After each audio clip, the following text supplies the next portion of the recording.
R6 Telugu news కి స్వాగతం. గత ఏడాది రాజమహేంద్రవరం తొర్రేడు గ్రామానికి చెందిన పల్లి జాన్ మృతిపై సిబిఐతో విచారణ జరపాలని జాన్ కుటుంబ సభ్యులు డిమాండ్ చేశారు.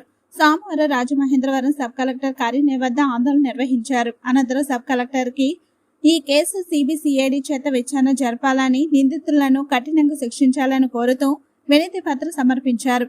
ఈ సందర్భంగా మృతుడు జాన్ కుటుంబ సభ్యులు తల్లి కుమారి, తండ్రి పల్లి చిన్ని, సోదరుడు విజయలు మాట్లాడుతూ ఒక పథకం ప్రకారం తమ కుమారుడిని హత్య చేశారని ఆవేదన వ్యక్తం చేశారు.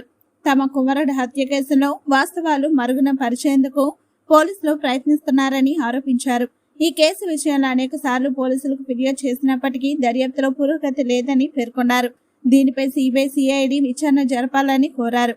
అనుమానాస్పద స్థితిలో మృతి చెందిన తమ కుమారుడు పల్లి జాన్ కుటుంబానికి న్యాయం చేసి కుమారుడు మృతికి కారకులైన వారిని గుర్తించి వారిపై చట్టపరమైన చర్యలు తీసుకోవాలని డిమాండ్ చేశారు. మృతుడు పల్లి జాన్ది 11/2/2023 రాత్రి సుమారు 10 గంటల సమయంలో మిత్తిపాడు గ్రామంలో మద్దిపాటి వీరన్న చౌదరి పొలంలో ఉన్న బావిలో పడి కొట్టి మిట్టాడుతో ప్రాణంతో ఉండగా కేదసి రామకృష్ణ, చాకల శ్రీను, కేదసి నాగరాజు, గాలింతి సాయికుమార్లు కడసారి చూశారని, అయితే ఈ సంఘటనపై పూర్తి వివరాలు వెల్లడించడం లేదని తెలిపారు.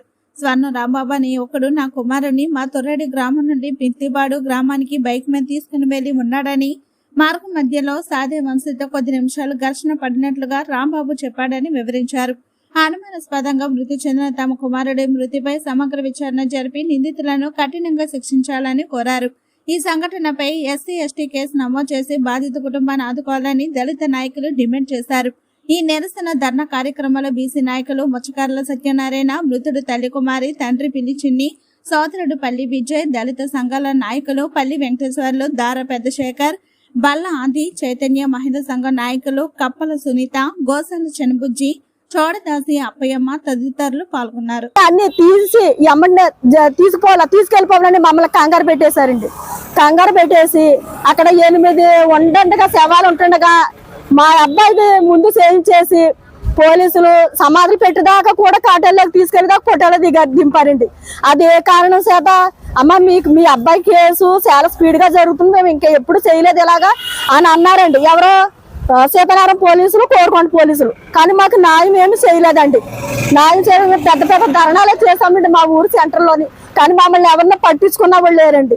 ఇవన్నీ ఎలాగయ్యాక మళ్ళీ కలెక్టర్ ఆఫీస్ కాడికి వెళ్ళామండి. కలెక్టర్ ఆఫీస్ కాడికి వెళ్తే మీకు న్యాయం చేస్తామని అన్నారు కానీ ఆ కలెక్టర్ ఆఫీసు వాళ్ళు కూడా మాకు న్యాయం చేయలేదండి.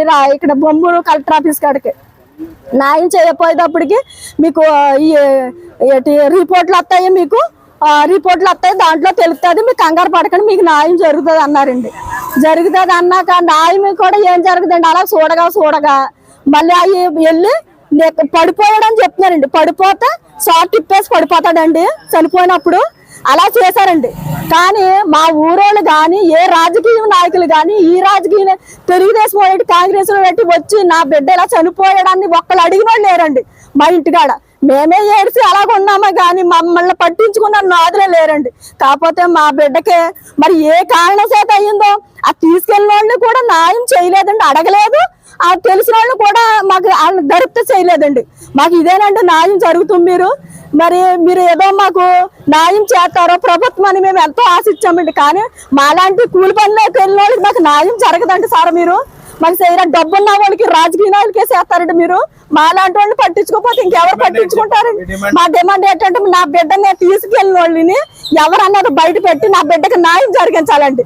నా బిడ్డని న్యాయం జరిగించి మా గృహాన్ని పట్టించుకున్న వాళ్ళని ఎవరైతే ముందుకు రావాలండి, వాళ్ళందరూ నా కొడుకుని ఎవరైతే తీసుకెళ్లారో మేమంటే వాళ్ళు ఏం పగలు తీసుకోం, పట్టింపులు తీసుకోం. ఎవరు అన్నదే అమ్మాయి ఏటి జాన్ కేసు ఏమైందని అడుగుతున్నారు కానీ తప్ప మేము ఏ సమాధానం చెప్తున్నాం ఎవరికైనా మాకు ఎవరో కూడా సమాధానం చెప్పిన వాళ్ళు లేరండి. ఏమైందంటే ఏమో దూకెళ్ళి పడిపోయాడా అని అడుగుతున్నారండి అందరూ. దీనికి ఏటో మరి జవాబుని దయచేసి మాకు ఈ ప్రభుత్వాన్ని మేము వేడుకుంటున్నాం. మాకు న్యాయం చెయ్యాలా, నా బిడ్డని ఎవరైతే తీసుకెళ్లారో అది చేయించి మా ఆర్థిక ఇబ్బందుల నుంచి మీరు తీసి నా బిడ్డకి ప్రభుత్వం నుంచి ఉద్యోగం రప్పించాలని నేను మనస్ఫూర్తిగా మీడియా వారిని, పెద్దవారిని, నాయకుల్ని, అధికారులని వేడుకుంటున్నాను.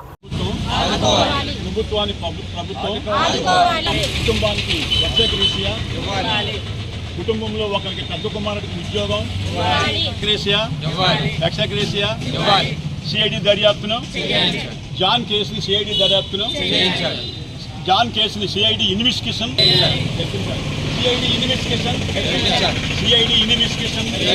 సిఐడి దర్యాప్తు